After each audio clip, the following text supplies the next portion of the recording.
اعوذ باللہ من الشیطان الرجیم بسم اللہ الرحمن الرحیم۔ پہلا کلمہ طیب، طیب معنی پاک، لا الہ الا اللہ محمد الرسول اللہ۔ دوسرا کلمہ شہادت، شہادت معنی گواہی، اشہد ان لا الہ الا اللہ وحدہ لا شریک لہ واشہد ان محمدً عبدہ ورسولہ۔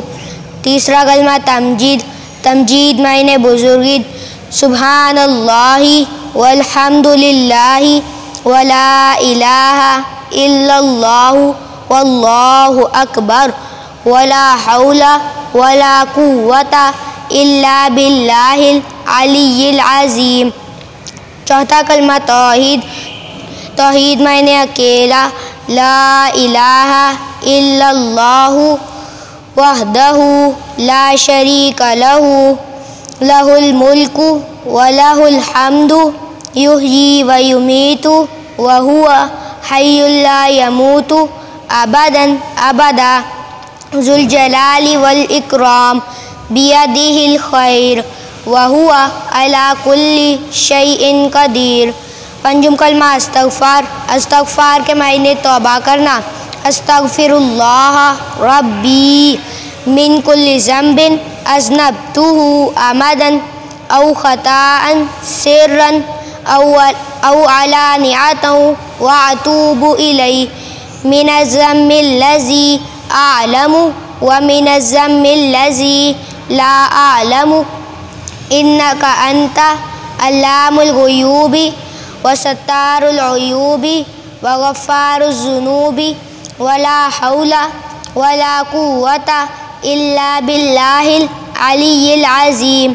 چھٹا کلمہ رد کفر، رد کفر کے معنی کفر کی باتوں کو جھٹلانا، اللہم انی اعوذ بک من ان اشرک بک شیئا وانا اعلم بہ واستغفرک لما لا اعلم بہ تبت عنہ وتبرأت من الکفر والشرک والکذب والغیبۃ والبدعۃ والنمیمۃ والفواحش والبہتان والمعاصی کلہا واسلمت واقول لا الہ الا اللہ محمد الرسول اللہ۔